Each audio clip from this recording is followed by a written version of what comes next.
I'm very pleased to be with you here to share some of the ideas about the issues raised on knowledge and knowledge economy. I am very pleased to be here also to meet friends.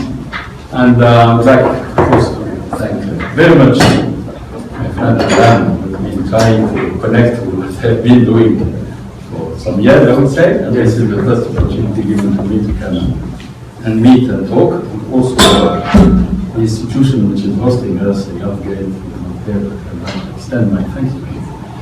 Although it says France, of course, everybody knows that it's from Algeria. Just looking at me, that's right.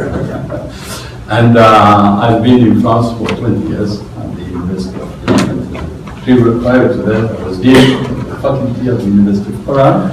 And my friend here was a teacher of that time.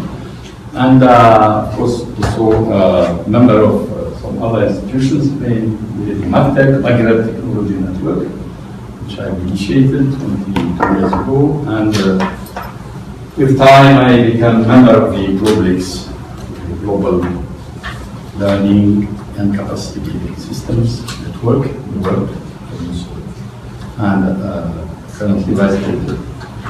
So, when my friend Alan asked me to share this meeting, I said, well, knowledge economy, we've been writing a lot about this, papers and books, but what could I say? It would be a little different from what has been said now.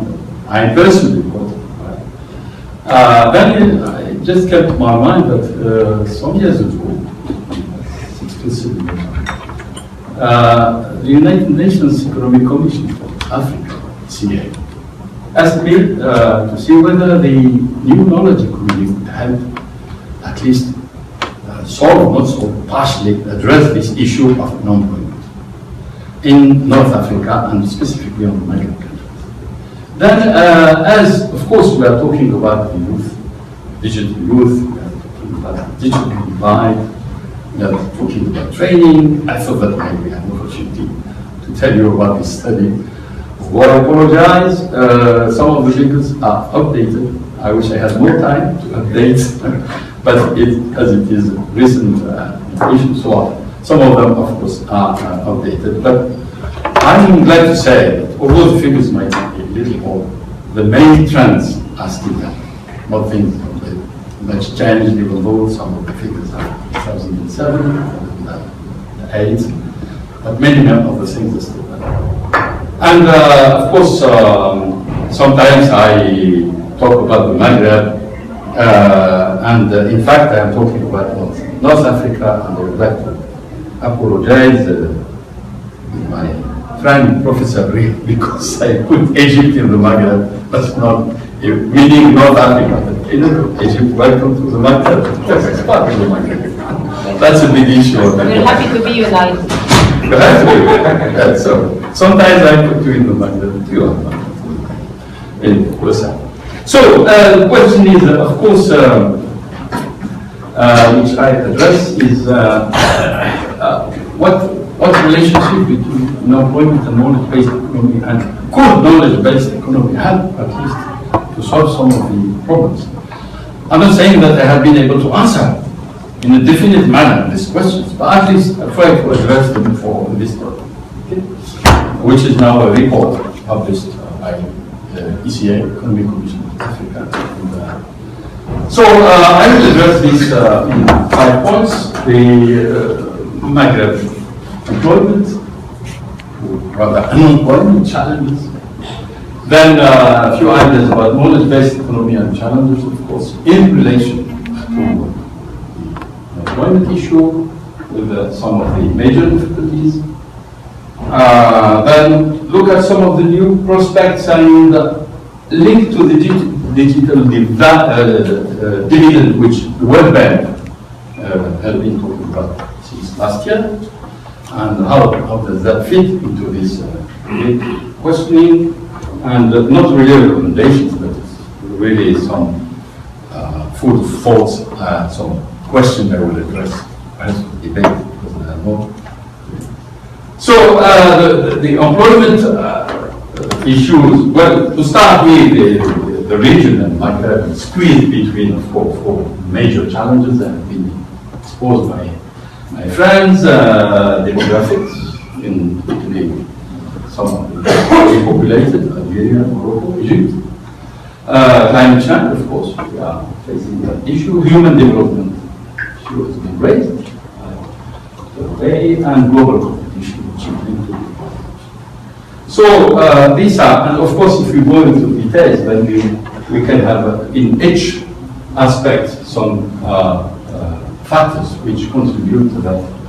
But this is not really my. I'm just looking at some figures, as you can see. Figures that have been mentioned: 100 million jobs between 2000 and 2020 to be created, with, of course, great share, 22%, would be for the 15th to 24th, and number of jobs specifically in North Africa area. There are, when you look at the details, about 14 million jobs being created within that period, according to these figures, which are not my research, but they are published by international organizations. So we are here with big challenge with, of course, countries like Egypt, Algeria, and also, to some extent, Morocco, being the highest share of this creation.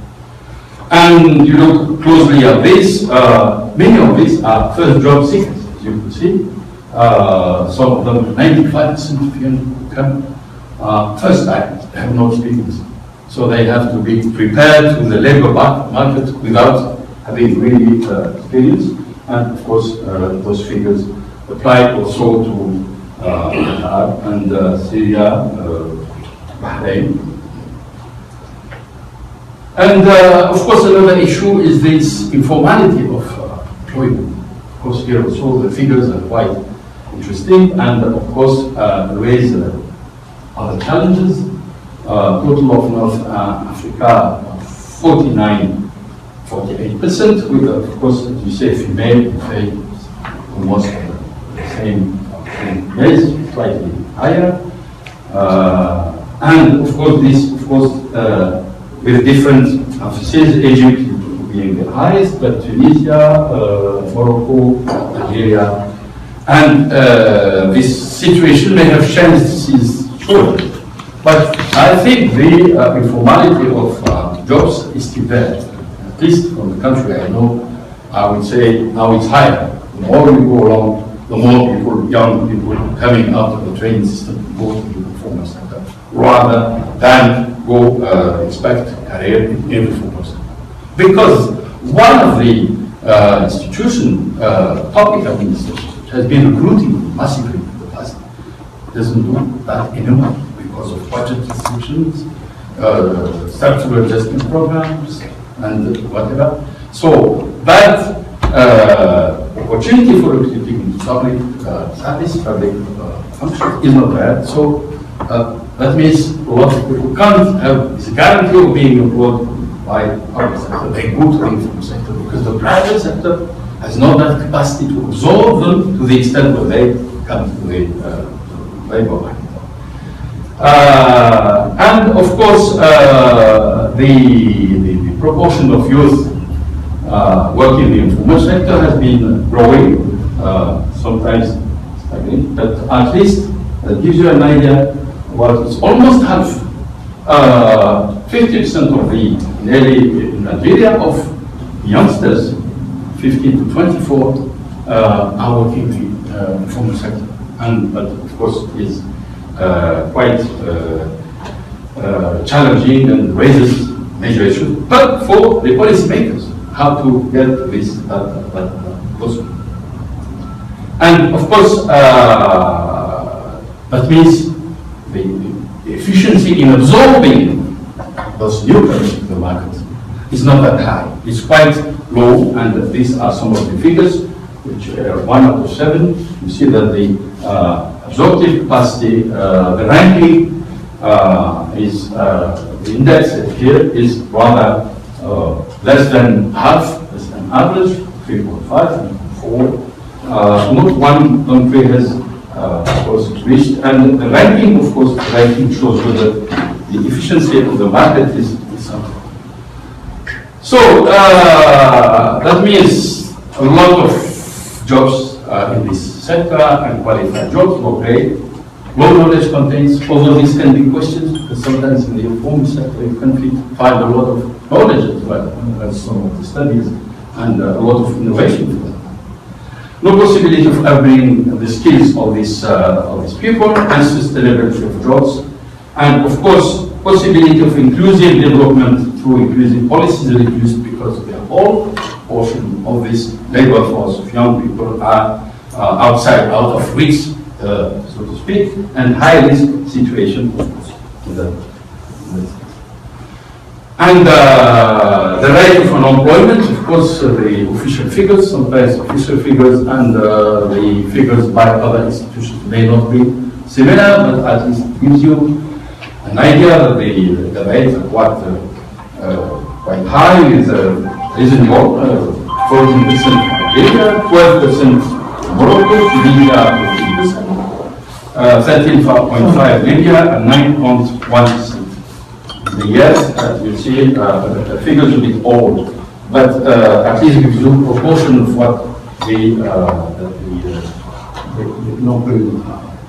And of course, youth unemployment is what interests us.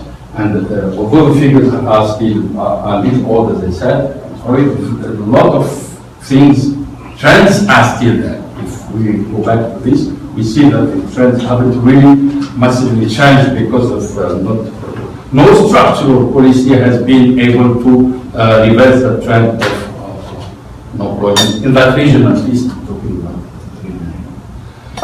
And of course, we have the knowledge employment paradox, we call it. What is this knowledge employment? Is the higher you are graduate, the higher likelihood that you are unemployed. Because the diploma and the qualifications doesn't give you a higher chance to go into the labor market, rather is the opposite. And this is what, of course, raises a big issue about knowledge. If you acquire low knowledge to end up unemployed, then the question is, of course, how could you think of knowledge society or knowledge economy? Because the reality doesn't work in that sense that the more knowledgeable, the higher you have a chance to have an income and to have a job. And this, of course, is important because youngsters and people at school, they look at this and they say, well, why should I study? If I am going to end up unemployed, then why will I push my studies further? And this, of course, has helped somehow. And this, if you can show it here, Morocco, for instance. But just one example, but you could replicate this in the countries of the region. Of course, the less you are graduate, the higher the employment level, the more you have a chance of being employed. And unemployment goes as, is proportional to level of education.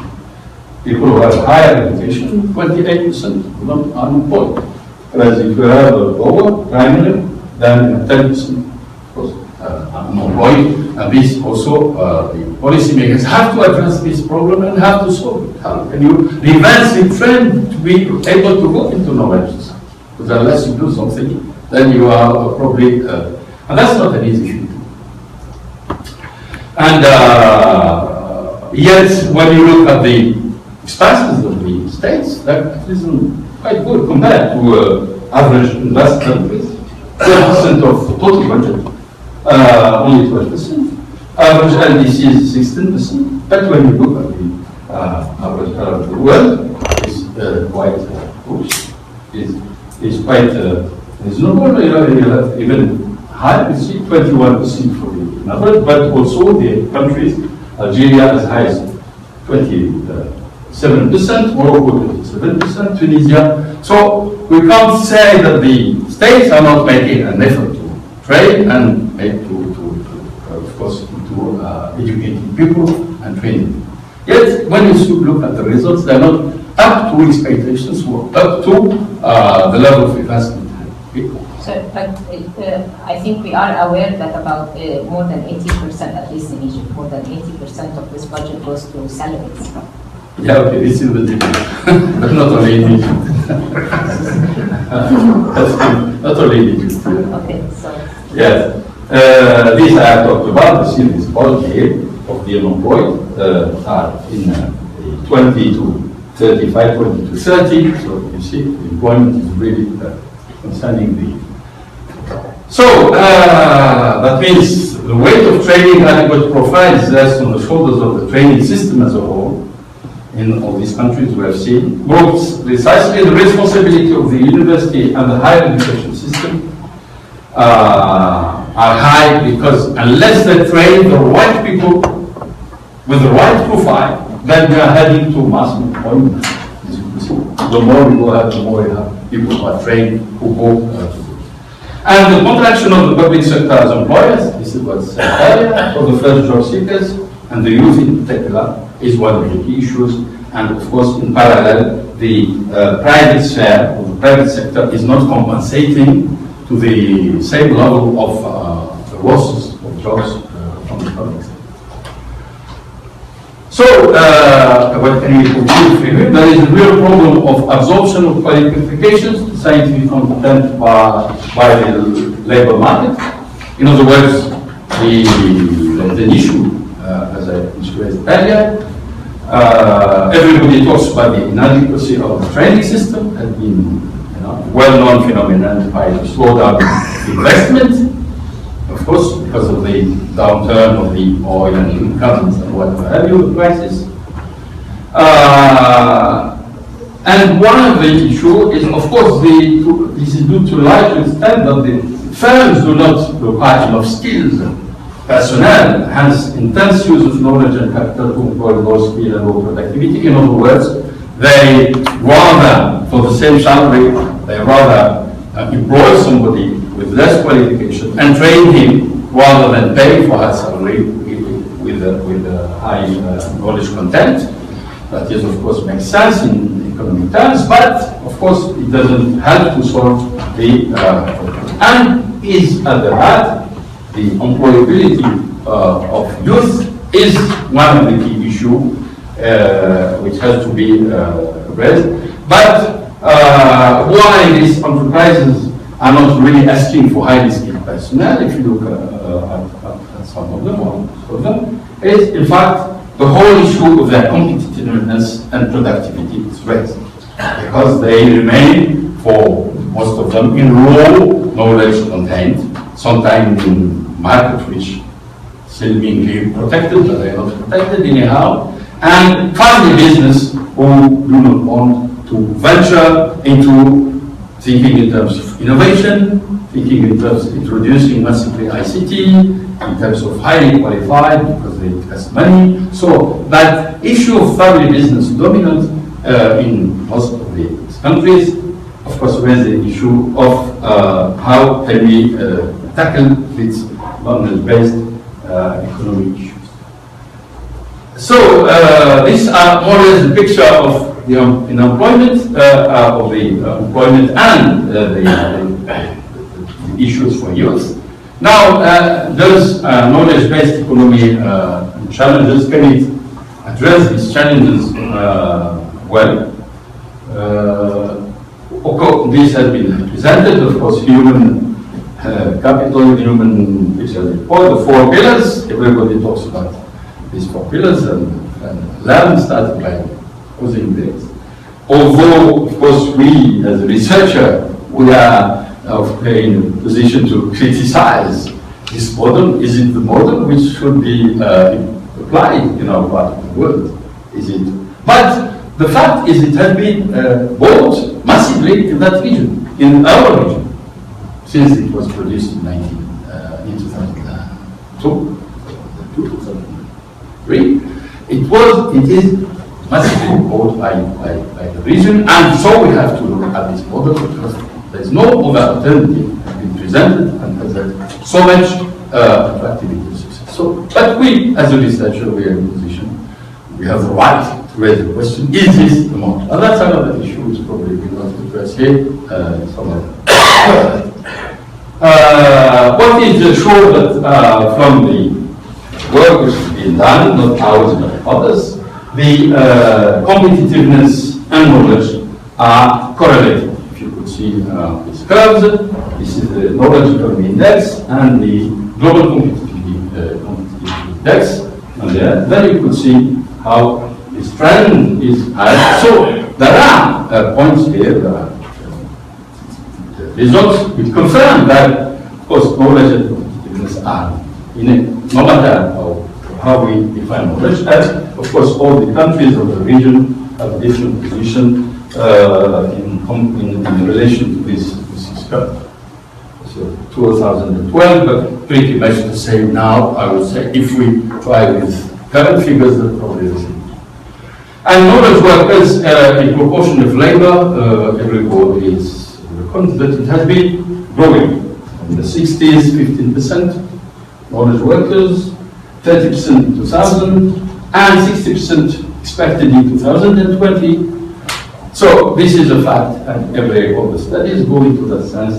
But what is important, you see how the pace has actually, in only 20 years, the proportion of knowledge workers doubled. That means we're heading to a situation where there will be more and more knowledge workers, and that means that also, of course, if we want to be competitive, if we want to be globalized, if we want to be integrated, then we have also to follow this trend and train knowledge workers in our from institutions, but also employ them in our companies and industry. So that's a fact. 60% where? In which part of the world? I mean, this is global. Yeah, global. Yeah, but what is the percentage, for example, of knowledge workers in Africa? No, this is, I'm giving you just the global. Yeah. Okay, this is, just to say, this is tendency. Now, if we go into details, if my friend Alan gives you another hour, I will show you. I give you Africa and everything, but it is not. No, this I felt that it's inescapable. If we want to really to be in globalization and to be competitive, then we have to realize that this is not something which can be escaped, because this is what's happening. And John was saying earlier how knowledge has been helped to restructure the whole dynamic of this university and has given tremendous results. So that's only one illustration of what it is like. And of course, proportion of labor with higher education level, this is more precise because it's country by country. Okay. Then, of course, this shows that the proportion of labor with high education level in this knowledge society, of course, is high, as you see, USA, Canada, of course, it varies from one country to the other. Even those rates have to be reviewed because there's a bit more. But at least that shows that the training of the right human resources is very important, because this is what helps these resources to integrate and to support this knowledge economy and knowledge society. And the question is how much of our higher education, how much graduates are actually we have in the knowledge-based index. This I will not go in details. It has been shown that knowledge-based in the region. Of course, we've been showing earlier the figures of the Gulf.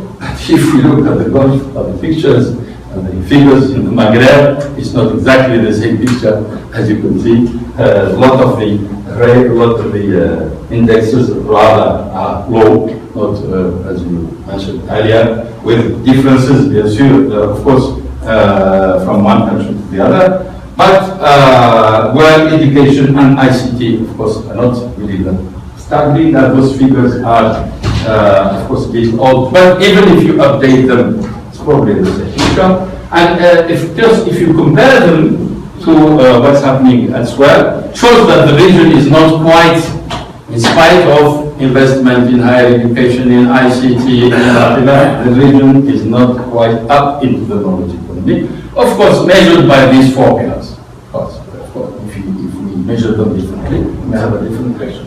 The knowledge economy index here. If you go to the Gulf countries, of course, the picture is a little brighter. But if we go to the developed countries, of course, we are far away from what the people are doing in terms of what really in the knowledge economy, knowledge society. Basically, Scandinavian countries on the forefront, as you well know, and Canada is just to show you that in fact there's a lot to be done for the knowledge. And one of the other challenges is the weakness of students, if we're talking about the higher education and the graduates. Weakness of students in scientific disciplines. As you can see here, scientific disciplines are in those countries, in the Maghreb and in the Maghreb, a proportion who are choosing science and technology are smaller, lower than the people who are choosing humanities and social sciences. And that's also raises the question, going into innovation right, going into knowledge society right, but who is going to undertake that revolution of innovating in the industrial in industry and in other sectors, bearing in mind that the proportion of people who can do that actually is, for a variety of reasons, capacity to solve, to supply knowledge to the youth.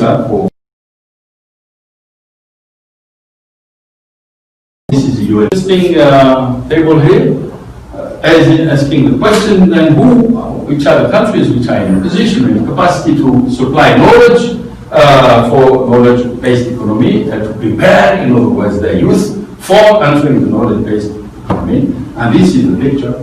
We may agree or not, but these are the results. So capacity of supply sufficient knowledge of supply of sufficient level of knowledge capital, none, according to this study of UNDP. Capacity to supply a reasonable level of knowledge capital, 2 countries, Egypt and Tunisia, insufficient. Capacity to make extra effort to supply knowledge, need to make, extra effort, Algeria, and effort largely insufficient. Morocco and Britain, how valid these pictures are, but at least that gives us an idea of some are doing some effort, others are not doing the necessary effort to enter the knowledge economy, and they have to, of course, review their strategy, review their policy, and review their mindset, because the issue is there, we talk about the mindset. Taking advantage of the digital divide. What is sure that if we take the ICT, a lot has been done in those parts of the world. In South Africa, hundreds of institutions of higher education equipped and linked to local networks. That is something which you can find easily. And internet servers, thousands of teachers, and full-time researchers with multi-computer, internet connection, access to high-speed internet work, setting up a platform for distance learning. This is being generalized in many universities to overcome, in part, the shortcoming of supervision in some school. Internet connection of all these institutions done through the National Academic and Research Networks, and students also equipped with software. So, looking at these actions, we could say that there has been awareness, and this is getting stronger and stronger. These countries have to be into the digital economy, which is now inescapable at high policy level. That is without doubt. Now the question is this enough in relation to the challenges? Is it right and in the right direction? That's the question. And of course, all countries have some programs specific to higher education, connect them and to improve higher education and education. TRBNet in Nigeria, the EEE, Education Initiative, Egyptian Education Initiative, e-learning, e-content, networking, Tunisia program École de Demain, École Virtuelle in French, Libya Open University. So we have all these programs which really have been pushed by government to bring when you look at what happened in the productive firm level, this is well problem. It's good to have all these potential at university level, but when they come to the workplace, the firm level, not all companies have are aware or have done that sufficient work and investment to be able to be in the knowledge economy and society. This is a study done out of a small sample, and you can see the results are not always, only 60% have high debate, 86% websites. But again, what do they do with the website? Question.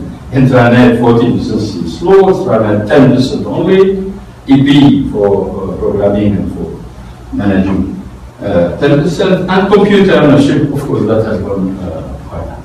So even if you have the right profile with the right input, the right capacity or capabilities in ICT, when they come to the labor market, it's not always easy to do. So is the Maghreb application, is it capable or ready to take advantage of the digital dividend which has been mentioned earlier? Not so much, because the educational system has specific characteristics in the knowledge-based economy which are not really allowing it to be right in it. Countries at the top of the index, as we know, include new curricula, new cross-curricular competence, while literacy and numeracy skills remain fundamental, foreign languages, science, etc. Educational methods adopted incorporate some innovation that address these complexities, research-based, student-centered instruction, and of course, education systems are becoming more comprehensive and diversified. This is for the digital dividend, but these are not up to requirements in that way. Major difficulties and challenges we have seen. So here I refer back to a report written by the World Bank. Some of you may recall this report. Quite popularized the road not traveled in 2008, looking at the education system throughout the region. And these are some of the conclusions, and I think these are still valid, these conclusions, although they are almost 10 years old, but they have really analyzed. Schooling presents itself as a pyramid with a decreasing group of students moving to higher level of education, a lot of losses, only a small proportion thrive at higher education. Post-compulsory education doesn't show flexibility. In other words, once a decision is made in the field of study, no possibility of going back. Oops. Few opportunity to pursue studies after a break in the labor market. This flexibility, sandwich course, going back, that is not there. Formal vocational training tend to be dead end for most systems, and the examination system emphasizes the selection of students for more advanced studies rather than accreditation. So we go for the diploma rather than the competence and capacity, which is the requirement now of knowledge. And of course, one of the key questions is how close universities close to industry and how collaborative they are. Here again, the rankings doesn't show that they are doing it that well. You see, to 133 countries, Nigeria 124, Tunisia 52, that's better, Morocco 113, Libya, Egypt 129. Whereas in parallel, if you put those countries who are in the knowledge economy and knowledge society, then you see how the ranking is, of course, with first USA, Sweden, Switzerland. So this shows the gap which exists, and of course, that there is a lot of effort to be done to get university and industry to collaborate. And the fact they are not collaborating, this is, of course, not even irrespective of these figures. I have been working at the university. There's a whole lot of problems getting the university industry to talk to us and going to do things with the university. Although things have changed, as I am talking from souvenirs, things have changed, but not to the extent that. Major issues of higher. So inadequacy, those are just things which have been inadequacy of profile, resistance to change, the issue of quality on the syllabus and teaching program, issue of insurance quality, and of course this issue of skepticism that the university, if you go and talk to people in the street, that the university will really change society, they're very skeptical that it is. And that's important. You have to change mindset that the university effectively can play a role and can change society and can bring to life society. That's also another challenge. Of course, this has been raised, and the problem of migrations. If every time you have qualified people and they have good degrees and experience, they leave the country, then of course that is a big issue. And this diaspora issue has been raised, and this is particularly important in that part of the world. Egypt and Syria, rate of migrations to Europe is quite staggering, and I have several examples if I have time to go. The number of qualified in medicine, in engineers and officers who live, and of course level of openness, and level of openness is important because you are in the knowledge society. If you are also globalized, if you are entering the world of globalization, what we realize that low capabilities and low openness, this is what many of the countries of the region concentrate, rather than high capability and high openness. And this is what the challenge is, how to bring these countries from here to this level, where they are capable and competencies, but they are also enough, open enough, and to the rest of the world. New prospects, and I probably stop soon because I've taken too much time. Prospects, the potential of the services are still not developed as much as one expects. There is a potential in services, because what we realize that knowledge economy has also a big share of services in the production of wealth, and so there is a lot of potential to develop services, and in developing those services you offer a lot of opportunities for knowledge transfer. This is what you call the digital dividend, but also the digital gift, because there is a lot of youngsters who are unemployed, and those youngsters unemployed can, because of demographic reasons and others, can be actually massively converted easily into this knowledge economy, because in their everyday life they use digital devices, as I've seen, in terms of internet, in terms of webs and websites and apps and so on. Also, another opportunity, women. Because women are prospect of women employment in 2020 is likely to double within this period, and all this, of course, are potential for creating jobs, because knowledge economy, knowledge society is something which is, of course, which has grown to employ women in a variety of things. So this is quite a good potential for entering the digital dividend using women employment. And of course, as I said, the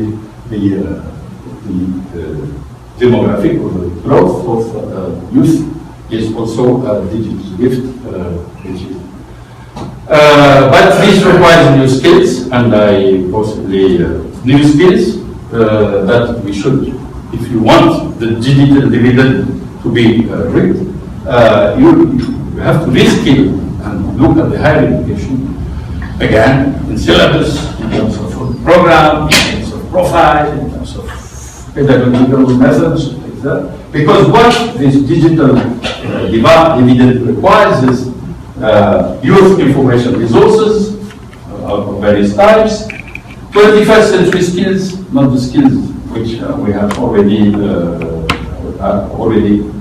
obsolete, and among these skills, of course, critical thinking, tolerance skills, collaborative skills. All these things which we are not really in our universities giving to youth, but still, as you mentioned, we're still in the old method of way of doing things. So we have to rethink how we are going to train those youngsters to be really inside. youth information behavior, interpersonal, identity and perspective, social interaction. So a lot of things is happening out of the classroom, not the usual interaction between the professor and the students. A lot has to be. So the experience here you have is very interesting. How we created the space so that interaction is just not as important as we're giving classroom. Interacting out, and in Lille we have also similar experience. So a lot of things are happening in the open space, not in the classroom, among groups, collaborative projects and everything. And of course, digital age principle, interactivity, connectivity, access. These are the challenges. And for knowledge economy also, as you could see, this is just to give relative, with the digital revolution in relative terms. In other words, we could have people who are very good at digital, at ICTs, but if they have, that's the only skill they have, then we are not. You have to realize that for these people to be into the knowledge economy, knowledge driven to create wealth, they have also to have at the same time other skills they need. So ICT is not the only one. Digital skills is part of it. Ethics and responsibility. Ethics is very important. Ability to learn independently, not only linked to the professor, but you have to learn, teach them how to learn, learn to learn. Communication skills, teamwork and flexibility, and thinking skills, which we mentioned earlier. So it's a whole package if we want really our future students to be in the knowledge-based economy, and of course to benefit from the digital dividend. And of course, this is also something which ILO produced, but same, more than the same thing. Innovation is at the heart of the whole process. Dialogue and consensus, training and long life knowledge acquisition, to be said, cooperation and usage of ICT as a means and as a source. Not recommendation here, but when we look at the recommendations for the digital dividend, you see that we have 7 major recommendations, which I think are all important, but we have to think in terms of feasibility, strengthening education, science, technology, engineering, and mathematics. We've seen that one of the problems is a lot of our students are leaving these spheres and these areas to go to other areas. Social science and humanities. Strengthen links between private sector and higher education. Of course, I've been mentioned, the private sector has been left out, and yet it is the private sector who is going to make it, and vocational training. Promoting long-life learning, provide students with practical training and exposure to the world prior to their graduation, the MOOC system. Explore modular approach to learning, so that students can move. This is also something we don't have in our part of the world. Students is either in university or in industry or in unemployed. There is no flexibility of moving between the two spheres. And of course, publicly on financing, publicly financed training on new economic skills ICT and promote on-the-job training. Other recommendation which have been also put forward, this is the CMI, which is also in Marseille, how to invest in digital Marshall Plan. They are putting the idea, I think, alive with that, that for the Arab countries and no part of the world, certainly for other countries, it has to be really a big push to be able to enter this knowledge economy, knowledge society, and to be, of course, benefit from the digital dividend. The gap between supply and demand, the training institution, but the state can also contribute by reforming. But the issue is, of course, inclusion. How can we include everybody? How can government help youth to include the older? How can government help youth, the elders, the rural and the isolated? And of course, how can we all together work? And thank you very much. I have a few more things to say, but I prefer to do them on the debate because I already started taken by.